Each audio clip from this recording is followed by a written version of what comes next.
Metal and non metals. इस chapter का नाम ही है मेटल एंड नॉन मेटल, मतलब धातुएं तथा अधातुएं। इस चैप्टर का नाम है। तो चैप्टर का नाम पढ़ने से पहले, चैप्टर के बारे में पढ़ने से पहले हम ये जानते हैं कि मेटल क्या होता है, नॉन मेटल। अगर आप देखते हैं केमिस्ट्री की भाषा में, आप देखते हैं तो केमिस्ट्री की भाषा में यही कहा जाता है, मेटल उसे कहते हैं जो इलेक्ट्रॉन जो है त्यागता है, मतलब देता है, डोनर है, दाता हो, वो क्या है, मेटल है। मतलब इलेक्ट्रॉन त्याग दिया तो क्या है, मेटल है। ठीक। और नॉन मेटल उसे बोला जाता है जो इलेक्ट्रॉन ग्रहण करता है। क्या करता है, इलेक्ट्रॉन ग्रहण करता है, लेता है। जो गरीब आदमी हो, पुअर आदमी हो, वो क्या है, वो इलेक्ट्रॉन। ठीक। उसी को हम क्या बोलते हैं, जो है नॉन मेटल बोलते हैं। तो जो एलिमेंट जो है इलेक्ट्रॉन ग्रहण करता है वो नॉन मेटल है, और जो इलेक्ट्रॉन त्यागता है वो क्या है, मेटल है। कुछ अपवाद है, वो अलग बात है, लेकिन हमारा डेफिनेशन यही बनता है कि जो इलेक्ट्रॉन त्यागता है, मतलब पॉजिटिव आयन बनाया वो मेटल है, निगेटिव बनाया तो नॉन मेटल है। अब देखिए, जैसे आपके कुछ ऐसे एलिमेंट हैं, 7-8 ऐसे एलिमेंट हैं जो आपके सेमी मेटल्स और मेटलॉइड, मतलब जो उपधातु में आती हैं, जिसमें उपधातु उसे कहते हैं, मेटलॉइड उसे कहते हैं जिसमें दोनों की प्रवृत्ति हो, मतलब मेटल की प्रवृत्ति हो, नॉन मेटल की प्रवृत्ति हो, दोनों की जो प्रवृत्ति होती है उसी को क्या कहते हैं, मेटलॉइड कहते हैं। नॉन मेटल नहीं, मेटलॉइड कहते हैं। अब जैसे मान लीजिए सोडियम हो गया मेटल में, मैग्नीशियम हो गया, एल्यूमिनियम हो गया, पीटी हो गया, कॉपर हो गया, ये सारे जो हमारे हैं क्या है, जिंक हो गया, ये सारे हमारे क्या है, मेटल है। इसमें देखिए कार्बन, नाइट्रोजन, ऑक्सीजन, ये सारे हमारे क्या है, नॉन मेटल्स हैं। ठीक है ना, समझ आ गया। और इसमें एस हो गया, बिस्मथ हो गया, ये सारे जो आर्सेनिक, बिस्मथ हो गए, ये सारे हमारे क्या है, ये सारे हमारे मेटलॉइड हैं आपके। ठीक है। अब एग्जाम में पूछ देगा तो आप बता देंगे। चलिए, तो पहली चीज ये हो गई। ठीक। अब जैसे हम देखते हैं फिजिकल स्टेट में, अगर हम देखते हैं तो फिजिकल स्टेट में ध्यान दीजिएगा, फिजिकल स्टेट में ये सॉलिड में ही मिलता है, मोस्टली जो है सॉलिड में ही मिलता है। ये जो आपको मिलेगा नॉन मेटल, सॉलिड, लिक्विड और गैस, तीनों में मिल जाएगा आपको। क्या मिल जाएगा, तीनों में भी मिल जाएगा। ये तीनों अवस्थाएं पाई जाती है, जो हमारी मैटर की 3 अवस्थाएं होती हैं, सिचुएशन होता है, सॉलिड, लिक्विड, गैस। और मेटल में क्या होता है, केवल सॉलिड होता है।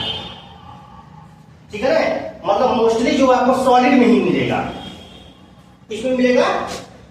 लेकिन पारा को छोड़ दीजिए, पारा को छोड़ करके सब आपको सॉलिड में ही मिलेगा। पारा एक ऐसा है जो लिक्विड में आप जो पेन में नहीं डालते हैं, पारा देखे ना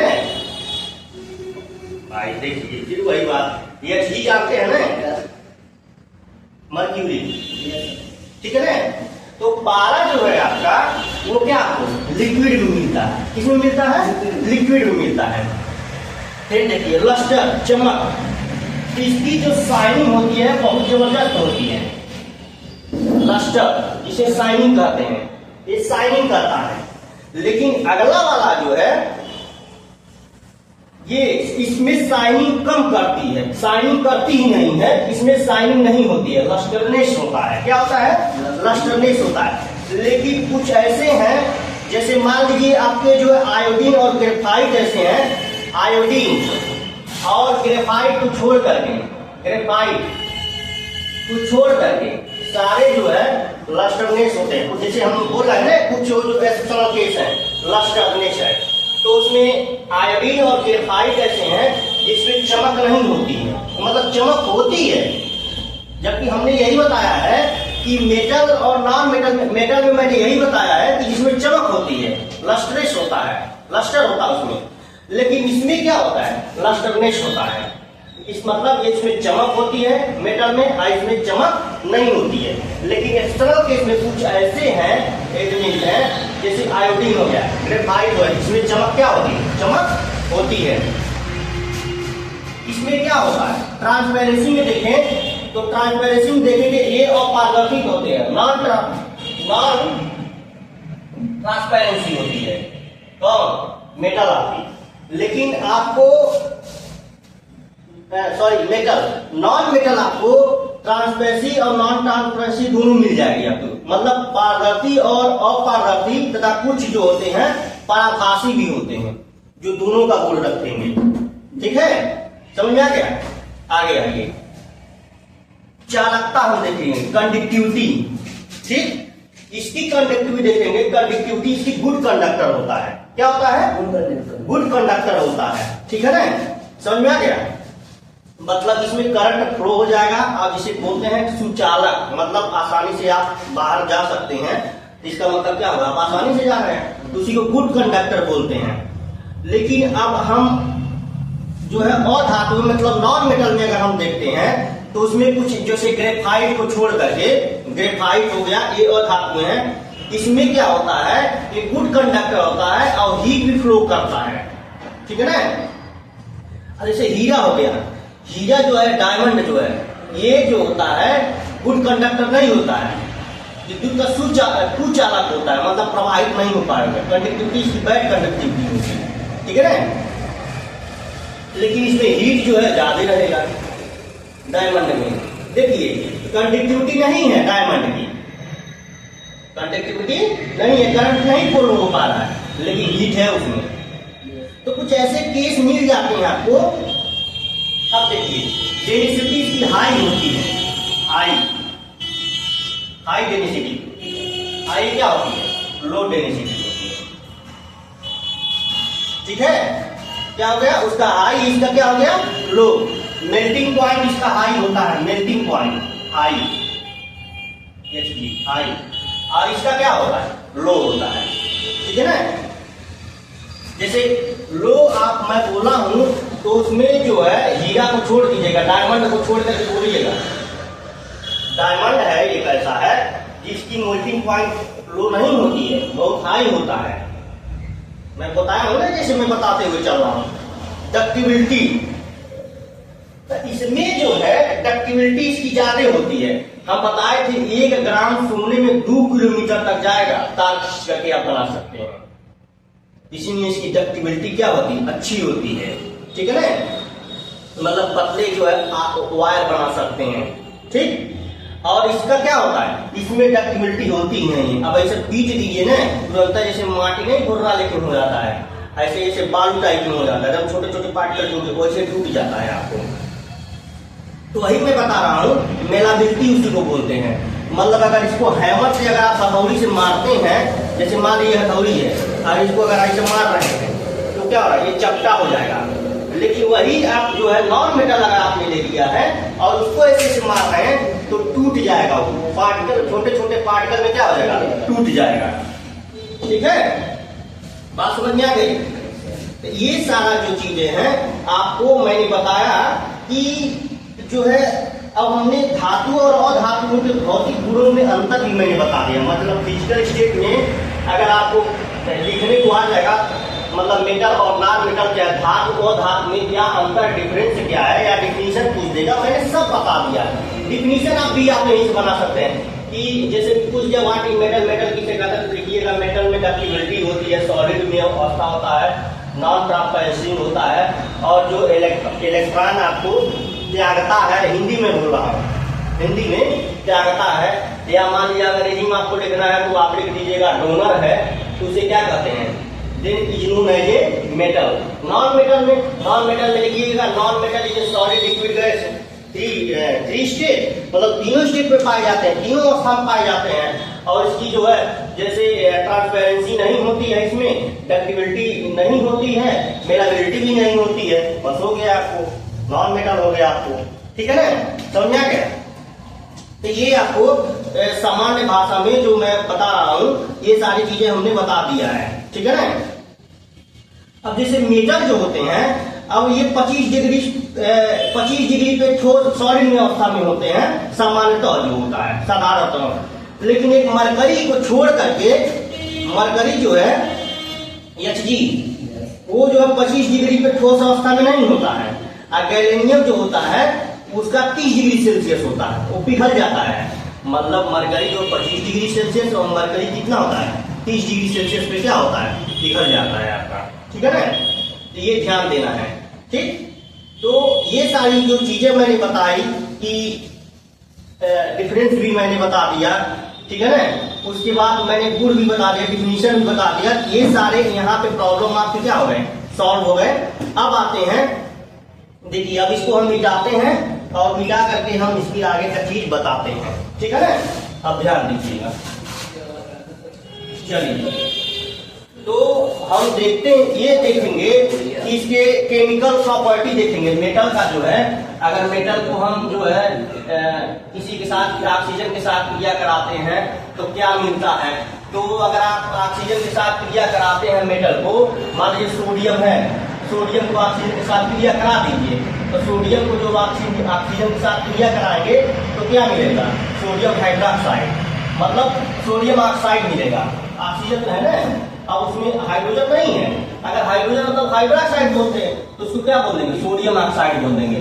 तो ऑक्सीजन के साथ हम क्रिया करा रहे हैं।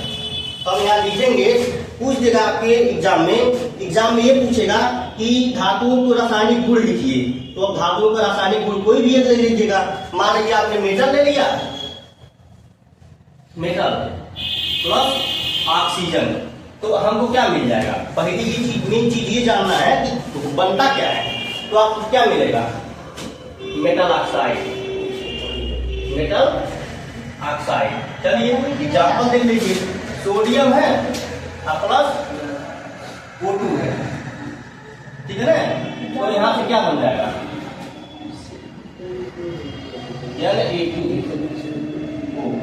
यहाँ पे 2 लगा दी, ठीक है ना, हो गया, ऐसे हो गया, ठीक है। अब आगे देखिए, मान लीजिए हमने पोटेशियम ले लिया अब प्लस O2 कर दिया, ऑक्सीजन है, तो क्या हो जाएगा हमारे पास AO2K2, यहाँ पे 4 कर दीजिएगा, हो गया। देखिए आपको बताया लॉ ऑफ केमिकल इक्वेशन के अनुसार जितना रिएक्टेंट होता है उतना ही प्रोडक्ट होता है। उसी के हिसाब से मैं इसको बैलेंस भी कर दे रहा हूँ, ठीक है ना। अब जैसे मान लीजिए मैग्नीशियम ले लिए, तो कोई बैलेंस करने की जरूरत नहीं। मैग्नीशियम ऑक्सीजन है तो ये इसको क्या कर दिया, हमने यहाँ 2 लगा दिए, यहाँ भी 2, जैसे MgO लिख दिया हमने, मैग्नीशियम ऑक्साइड हो गया। ये 3 एग्जाम्पल बहुत हैं आपके, अगर किसी का पूछेगा तो आप, मैंने बता दिया तो आप आराम से बना सकते हैं आप, ठीक है ना, समझ में आ गया। जैसे कॉपर मैंने लिख दिया Cu प्लस O2, तो क्या हो जाएगा, कॉपर ऑक्साइड हो जाएगा, बस हो गया, सिंपल सी बात है, ठीक है ना। तो ये सारे जो है हमारे रासायनिक, जो हमारे धातुओं के जो केमिकल प्रॉपर्टी या मेटल्स के हैं, ये सारे हैं। इसमें मैंने बता दिया है कि इसके पीछे आगे वाले लेक्चर में रिएक्टिविटी के बारे में मैंने बता दिया है, ठीक है ना। अब देखिए आगे, देखिए इसमें लिखा है एनोडाइजेशन, ठीक है ना। तो उसे कहते हैं जो सामान्यतः धातु सतह पे ऑक्साइड में मोटी परत चढ़ाई जाती है। धातु ऑक्साइड पे, जैसे मान लीजिए MgO है, इसी पे जो है मोटी परत चढ़ा दिया जाता है, उसी को एनोडाइजेशन कहते हैं। बस यही जानिए और कुछ नहीं है, ठीक है ना। अब देखिए, अब मेटल को हम क्या कर रहे हैं, वाटर के साथ क्रिया करा रहे हैं। क्या करा रहे हैं, मेटल को वाटर के साथ क्रिया करा रहे हैं। तो मेटल को जब हम जल के साथ क्रिया कराएंगे तो हमको क्या मिलेगा, मेटल हाइड्रोक्साइड। क्या मिलेगा, मेटल हाइड्रोक्साइड, और हमको क्या मिल जाएगा, हाइड्रोजन मिल जाएगा।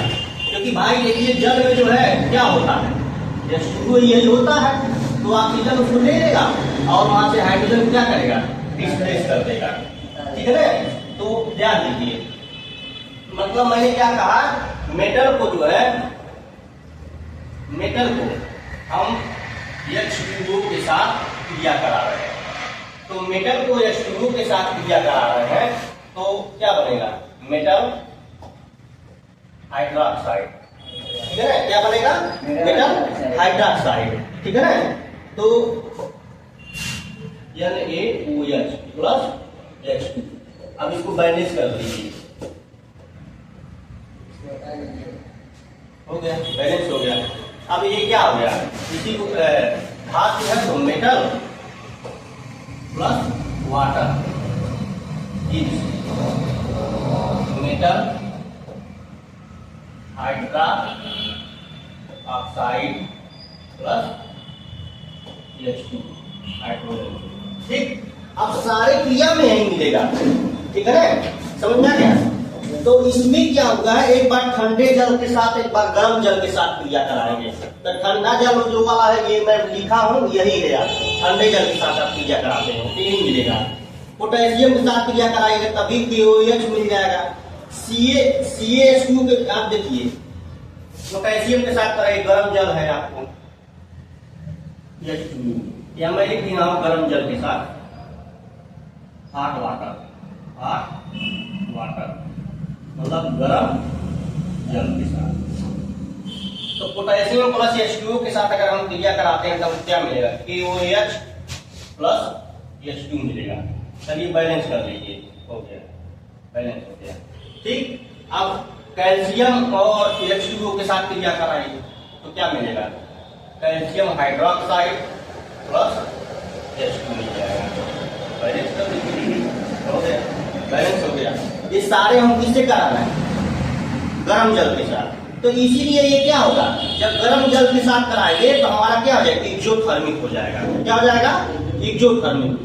जो जितने सारे हमने रिएक्शन करवाए हैं ये सारे क्या है, एक्सोथर्मिक हो जाएंगे, ठीक है ना, क्योंकि सोडियम पोटेशियम, ठीक है ना, ये अत्यंत जो है एक्टिव है, मतलब रिएक्टिविटी सी ज्यादा है। क्या है, रिएक्टिविटी ज्यादा है, इसीलिए हमेशा जो है H2 गैस ही आग पकड़ लेती है। क्या पकड़ लेती है, अब क्रिया में जो है उत्पन्न में H2 गैस क्या कर आग पकड़ लेती है, ठीक है ना। तो ये आपके ये सारे जो है गर्म नहीं है, ये ठंडे जल है, ये ध्यान दीजिएगा। क्या है, ठंडे जल है। अब गर्म जल के साथ अगर हम क्रिया कराते हैं तो क्या मिलेगा, मैग्नीशियम को क्या करेंगे आप, मैग्नीशियम Mg प्लस H2O कर दीजिए। तो मैग्नीज जो आपको ये क्या है, आपको मैग्नीज है और H2O है, तो क्या मिलेगा, मैग्नीशियम हाइड्रोक्साइड प्लस H2 मिल जाएगा। यहाँ इसको बैलेंस हो गया, आपका तैयार हो गया। यहाँ पे Mg मतलब, यहाँ पे तुम मत लगाएंगे, Mg ही है। यहाँ पे आप देख लीजिए, काउंट कर लीजिएगा, 2 2 4, तो 2 यहाँ पे 4 हो गया। ऑक्सीजन आपका 2 है तो यहाँ पे भी 2 है, बैलेंस है आपका, ठीक है ना, समझ में आ गया। अब वही अगर आप पूछ दिए, आपके बुक में लिखा हुआ है कि धातु को हम भाप के साथ क्रिया कराते हैं, तो भाप के साथ भी क्रिया कराएंगे तो वही मिलेगा आपको। जैसे आप क्या किए, आपने Mg को लिया, क्या लिया, Mg को, और H2O को लिया, यही लिखा हुआ है रिएक्शन में। मान लीजिए हम भाप के साथ यूज करें, अभी तक गर्म, ये जो है गर्म जल के साथ करा है, हॉट वाटर। ठीक, अब इसी को हम क्या कर रहे हैं, भाप के साथ, यही रिएक्शन में जैसे मान लीजिए आपको आ गया भाप के साथ क्रिया कराने के लिए।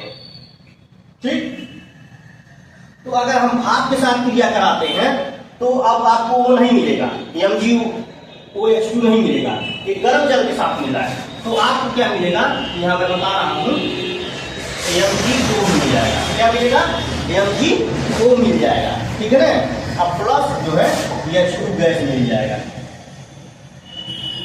ये क्या है, H2 है। जब भाप के साथ क्रिया कराएंगे तब की मैं बात बता रहा हूँ। अब ऐसे नहीं मिलेगा आपको, तो यहाँ पे इसको हटा दीजिए, अब बैलेंस हो गया आपका, ठीक है ना। तो यहाँ पे स्टीम के साथ हम करा रहे हैं, भाप के साथ मेटल को जो है जब भाप के साथ क्रिया करा रहे हैं तो ये मिलेगा आपको, ठीक है ना। और आगे का लेक्चर, इसका सेकेंड लेक्चर पढ़ चुका है और इसमें आप देख सकते हैं, ठीक है ना। ये आपके मेटल और नॉन मेटल के बारे में हो गया। अभी इसमें 3 लेक्चर बनेंगे, एक लेक्चर ये है और सेकेंड बन चुका है और थर्ड एक और बनेगा, उसके बाद चैप्टर क्या हो जाएगा, फिनिश हो जाएगा। मतलब टोटल आपको 1 घंटे के क्लास में पूरा टोटल बता दिया जाएगा। अब बताइए, अगर आपके पास 1 घंटा टाइम नहीं है तो आप पढ़ चुके, समझ रहे हैं, अब सारे प्रॉब्लम का सॉल्व हो जाएगा। इतना क्वेश्चन देखिएगा, सारा इसी में से मिल जाएगा, इससे बाहर से कहीं नहीं आएगा। बुक का एक चीज मैं बता दूंगा, कोई छूटा नहीं है, इसमें कोई टॉपिक नहीं छूटा है, मैं बता रहा हूँ आपसे, ठीक है, समझ में आ गया। चलिए ठीक है, तब चलिए आगे का लेक्चर जो है कंटिन्यूअस रहेगा और आप जो है देखते रहिए। धन्यवाद।